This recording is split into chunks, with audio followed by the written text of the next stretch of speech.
FPL Game Week 25 final decisions. We have had Trent Alexander-Arnold ruled out, but we've seen Mo Salah return to full Liverpool training. It is also the week a lot of us are looking to play a chip in the likes of your triple captain, your bench boost as well. So today we're going to go through all of that, cover the latest injury news, your final decisions, your final big questions going into Game Week 25.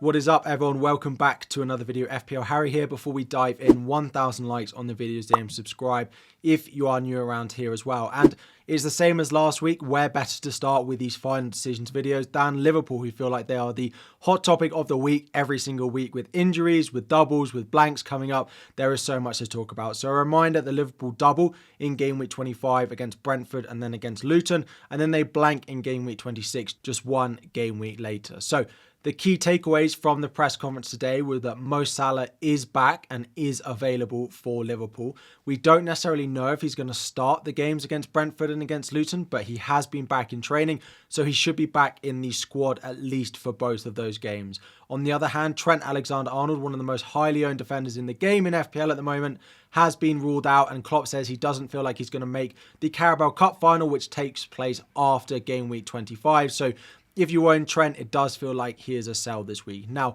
there are a lot of questions and a lot of things to talk about. We'll talk about the best defenders to buy for Trent in a slightly later part of the video. A lot of you will be looking at doubling defenders, and we'll talk about all of those.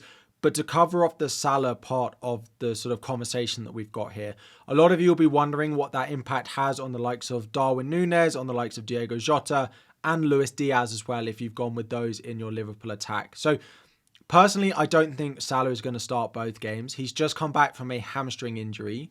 He then has 2 games in the few days leading up to the Carabao Cup final, which is, of course, a big trophy that Liverpool will want to win, particularly in Klopp's last season. So my personal opinion is that he will be on the bench against Brentford, and he will then start the game against Luton during the midweek. So what this means is don't go, tearing your teams apart if you own other Liverpool attackers. I think Darwin will probably still start both. I think Luis Diaz will probably still start both. I think there's a chance that Diogo Jota only starts one of the games now. So if you haven't bought Jota into your team already, his appeal, in my opinion, does go down a little bit. However, it's not impossible that he starts both. Maybe it's Darwin that misses out. Maybe it's Luis Diaz that misses out.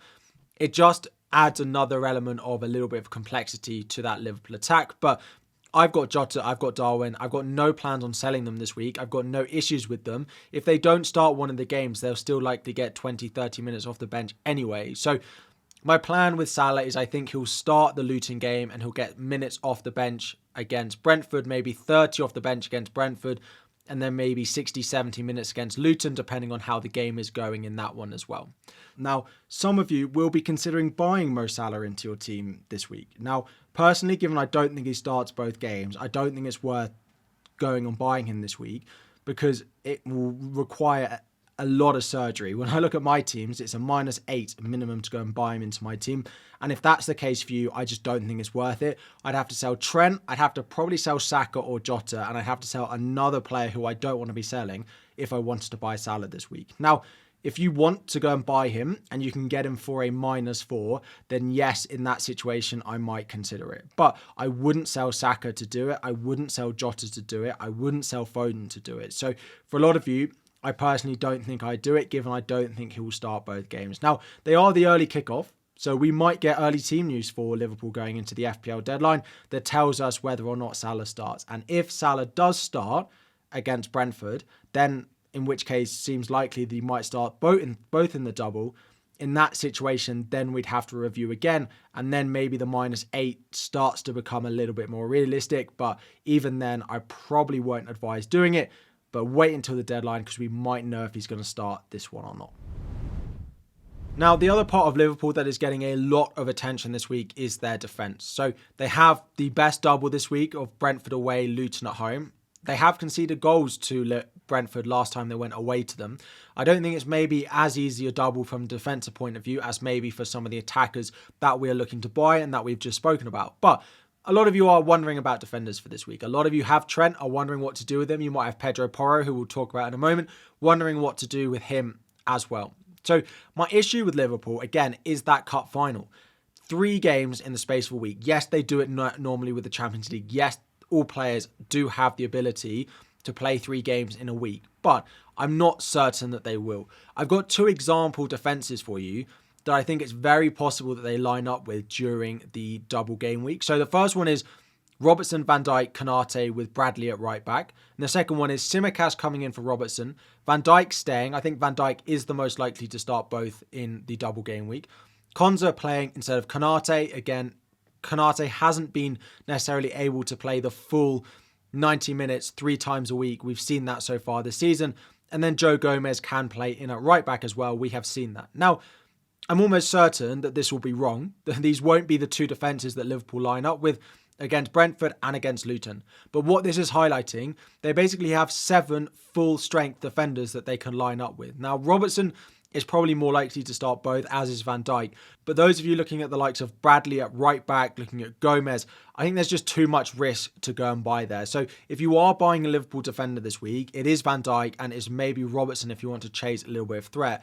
I know Bradley is really cheap and I know he's very appealing, but I'm just not certain that he's going to start both in the double. I might be wrong, and if you want to take the chance, he is cheap enough that you can take that risk, but I'm not certain that it's going to happen this week. So to cover off the major injury news that we got this week, so apart from the ones that we've already spoken about, like Trent being out and Salah being available, there wasn't that much big injury news this week. We've had a lot more in previous weeks. The first one, and probably the main one, is at Spurs, and that is Pedro Porro and Udogie. Both of them are very, very unlikely or ruled out for the Game Week 25 fixture. Udogie is likely to be back in Game Week 27. Now remember that Spurs blank in Game Week 26, so if they don't play in Game Week 25 this week, then they're not going to play in Game Week 26. So that is 2 weeks that they are effectively out for. So both of them are effectively out for 2 weeks. Pedro Porro might be out slightly longer. Udogie should be back for Game Week 27 after that blank game week that they do have. Pedro Porro might be slightly longer, but we're still estimating about a Game Week 27 return to play for him. The next one is Bernardo Silva at Manchester City, who did go off last weekend with a bit of a knock. It does look like he is going to be available. There will be a late check for him going into the Chelsea game on Saturday, but that is pretty good news if you own him, because he should then be available for the Brentford game. Even if he doesn't make it fully fit for the Chelsea game, you'd expect him to make the Brentford game just a few days later. However, also at Manchester City, the likes of Jack Grealish and Mateo Kovacic are unlikely to be available for this weekend's game, which does boost someone like Jeremy Doku as a potential differential this week. The final one I'm going to mention every single video, and that is Charlie Taylor. Company said, besides any setbacks, he should be available for the visit of Arsenal in Game Week 25. So we are hoping that he'll be fully fit and available, ready to start for Burnley in Game Week 26, away at Crystal Palace, when we all need him off our benches. Looking at the top players to buy by all of the positions. Now, goalkeepers, defenders, a lot of it is a little bit team subjective at the moment, just because it might depend on what you need for Game Week 26, the blank. Because if you don't have a keeper for Game Week 26, then someone who plays in Game Week 26 becomes much more appealing, and the same will apply in defence, midfielders and forwards. But if you have a full 11 going into Game Week 26, then maybe the blank players for the likes of Liverpool get boosted up because you don't necessarily need them in your team next week, if that makes sense. So in goal, Flecken is probably the one I would go with. They double, they carry you through all of the blanks. The double's not amazing, but he has had some save points. They have been okay defensively. Having Tony back in the team just helps them control games a little bit. Kaminsky with his 2 doubles is next. He does blank in 26 and unconfirmed to play in 29. So you would need a second keeper like a Dubravka or an Areola if you're going to buy Kaminsky. Next up is Edison, double this week, guaranteed to play in 26, but likely to blank in 29. Alisson is great for this week, but after this week, he does lose a lot of appeal. Again, no fixture in 26, and then unlikely to play in 29. And then Neto is a bit like Flecken. He's not as good this week because the short-term fixtures are not great. They play Newcastle and then Manchester City, but after that, they're really nice, and they double in Game Week 25 as well, like we will talk about with Dominic Solanke as well. Moving into defence, Ake is my number 1 pick. He goes above the Liverpool defenders because he's got the fixture in Game Week 26. And yeah, I feel like the Liverpool defence is a little bit rotation prone going into this week. Maybe I'm overplaying that a little bit, but I do think there's a bit of a concern to have there, as I spoke about earlier on. That does put Van Dijk second. Gabriel is third. Gabriel is so attacking. clean sheets are great, and he plays in game week 26 as well. Plus the fixtures in game week 27 and 28 are also really nice. This means that I put Saliba next with Burnley away again this week. Ben White is also a nice option at Arsenal, but I would go Gabriel and Saliba just about first and second. And then we're going with Alfie Doughty at Luton next. He's probably not as good as the Arsenal defenders for the short term, but if they were to get that fixture confirmed in game week 29 and they double in game week 28, he is a nice option.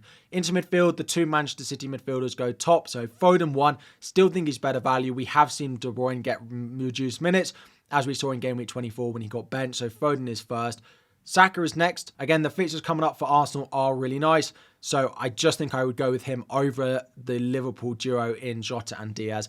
The reason for that is because we have Salah back. Jota and Diaz are not guaranteed to play both in the double. So Saka has 2 games in game week 25 and game week 26. Jota has 2 games in 25 and 26 because they blank in 26. So Saka is going to start both, whereas Jota and Diaz are not necessarily going to do so. And up front, Haaland number 1, of course. Darwin Núñez comes in number 2. I almost put Tony in number 2 and actually Darwin into 3, just because Tony, of course, is more useful going forward. He plays in both of the blanks and he has the double this week. But because of how difficult the double was, and I think Darwin is a really nice option this week, I have gone Darwin 2, Tony 3, but it's very close. Morris 4, again, the double this week, it is a nice fixture. He is on penalties and he does look like he's nailed again. So I have gone with him over Adebayo. And then Ollie Watkins, number 5. The fixtures are really nice. I do expect Aston Villa to score goals. Their defence is all over the place. So they're going to have to look pretty good going forward if they're going to want to win games as well. Now, to answer a few of the key questions going into this week, the first one is actually a very common question is, should we do Trent out to a cheaper defender and upgrade a midfielder all the way up to Kevin De Bruyne? So if you can do a Trent out to a Reguilon, a cheaper defender, a Alfie Doughty, and then go and sell someone like Cole Palmer to De Bruyne for a -4, giving you extra doublers this week because Trent is out and Palmer doesn't have the double, then yes, I would. Now, if you're looking at it and you would have to sell Bukayo Saka to do it, you'd have to sell a Jota, you'd have to sell a Richarlison, then maybe I would not do it. Because I do think Richarlison is really useful going into game week 27. Richarlison's a really interesting one, the likes of Son as well. The Spurs defence, because they're injured, makes it an easier sell. But Richarlison and Son and Maddison are such good picks from game week 27 onwards, of course guaranteed to play in game week 29, that I wouldn't massively want to sell them. Now, if your only route to go and get De Bruyne this week would be Trent down, Richarlison up, I do think it's worth it because it does give you an extra fixture in game week 26. But if I had the choice, I would keep Richarlison and sell another midfielder that you potentially have in your team, like a Jared Bowen, for example. Now, next up is a conversation and a question I've had quite a lot about Erling Haaland. I didn't mention it in my previous video. So very unfortunately and sadly, over the past week, Erling Haaland's grandmother has passed away. And now a lot of you are asking, has it changed my opinions on playing the triple captaincy this week and whether we should be captaining him at all this week? So simply, it hasn't changed my opinion. We don't know any of the details on whether Haaland's likely to miss games or not. That is not public information. But for me, I'm going to go unless someone tells me otherwise, unless someone tells me that he's going to miss games, that Erling Haaland is going to continue playing for Manchester City for the foreseeable future. And he will be my captain and my triple captain this week as well. So moving on to that, my captaincy ranking for this week. Number 1, Erling Haaland. Number 2, Darwin. Jota drops down just because Salah being back does put a slight bit of doubt over Jota starting both games. De Bruyne in at 3 because if he does start both, he's the best Manchester City midfielder. Jota 4 and then Phil Foden in 5. But most of us own Erling Haaland and I see no reason not to be captaining him this week. Now, a couple of sort of drafts for you. The first one is a free hit draft for you. If you're playing a free hit this week, to be honest, if it was me, I'd put out a full team of double game week players. You could have Kaminsky or you could have Flecken in goal. They both have a difficult double, but I'd take a doubling goalkeeper. You can pick Brentford. You can pick Luton. You've got a defender from both of those teams in your defence as well. Van Dijk is in there. And then the others are Reguilon, Gabriel and Alfie Doughty. Now, you have to play 2 of those 3. If it was me, I would play all the doublers. And I know it's maybe not the sensible thing to do, but it's what I would do. I'd play Reguilon and I'd play Doughty. But you do have the funds to go Gabriel in here if that's what you fancy doing. Into midfield, you have a similar thing. So De Bruyne, Foden, and you're going with Haaland. You're going with a Manchester City triple up in attack. Saka, Jota and Barkley. Again, do you want Ross Barkley at 5 million or do you want Bukayo Saka? This is closer than the defence for me. I may actually play Bukayo Saka here and actually have Barkley first bench in case something goes horribly wrong. But in defence, I probably would play all the double game week players. And up front, it is Haaland, it is Ivan Toney, and it is Darwin Núñez. So you're going to be putting out at least 10 double game week players if you are playing your free hit this week. Next up is the wildcard, so you do need to be future planning a little bit more with this. The wildcard this week does have the plan of a game week 29 free hit. If you're wildcarding early, I've said it every week, you need to be planning to free hit in game week 29 because if you don't have a wildcard to sort your team out after game week 29, it will leave you with lots of players you don't want for the remainder of the season, meaning you will struggle from game week 30 to 38 if you don't play your free hit in game week 29 and you use your wildcard this week. In goal, Neto Flecken, so Flecken doubles this week. Flecken carries you through game week 26, Neto doubles in game week 28, and they're guaranteed to have doubles later on in the season.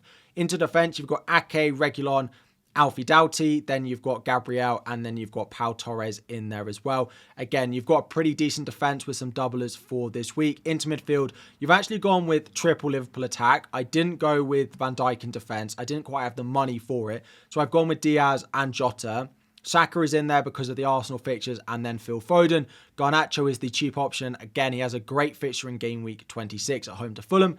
And then up front, it's the pretty obvious. It is Haaland, it is Ivan Toney, and it is Darwin Núñez. So this team gives you 4 players with a blank in game week 26. So you have your 3 Liverpool in Diaz, Jota and Darwin and Alfie Doughty. So all it takes is your 1 free transfer in game week 26 to get a full 11 of players out next week. And finally, to wrap up, talking about my team going into this week, I have spoken about it. Because Trent is out, I will be starting Gabriel in my defence. So it reduces me down to 6 double game week players. We've got Kaminsky, we've got Doughty, Foden in there, we've got Jota, we've got Darwin, and we've got Haaland. I'm pretty happy with the single game week options that I've got. Double Newcastle at home to Bournemouth, double Arsenal away at Burnley. And then, of course, Ollie Watkins as my forward, who I still think is a good option this week. I do partly wish I could do the Trent to Ake move. I do think it is a strong move this week, but then I would have to just bench one of these 3 defenders. Now, some of you are probably screaming at the screen saying, Harry, just bench your Luton option in Doughty, but he does have a double. He is on all set pieces. He has been good for attacking returns recently. And if I do that move, it does give me a bigger issue in game week 29, the blank, because of course Ake is very unlikely to play. So Trent will likely go for me. It isn't going to be this week, I don't think. I am still planning on rolling the transfer going into game week 25. Take 2 transfers into game week 26. The reason for this, I could just sell Trent this week and avoid losing the value on him, and that will be a key question. But part of the defenders I want this week, I could buy Reguilon, but again, I don't want to start him this week.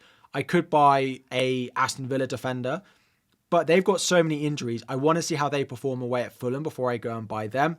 There are a few other options in there that I could potentially go to, but I basically don't need them this week. So I'd rather lose maybe 0.1 in value, gain all the extra information looking at some of the defences again this week, getting closer to that game week 26, game week 29 blank that we have, and then make a decision. So current plan is just to bench Trent and to play Gabriel. 3-4-3, Haaland captain, Haaland triple captain. The vice captain is likely to be on Darwin over Jota now, just because of Jota being slightly reduced appeal because of Salah, but I don't think it's going to have a massive impact. Haaland will get some minutes somewhere, surely. Haaland triple captain is the plan for me this week. So that is all for today's final decisions video. If I haven't answered your question, leave it all in the comments section down below. There will also be the live deadline stream tomorrow for the 2 hours in the build up to the game week 25, double game week 25 deadline. That is already scheduled, so go and turn on notifications for that. We are also so close. I think we're about 30 subscribers away from 96,000. So if you haven't subscribed already, please do like the video as well. Thank you all so much for watching, and I'll be back again very soon.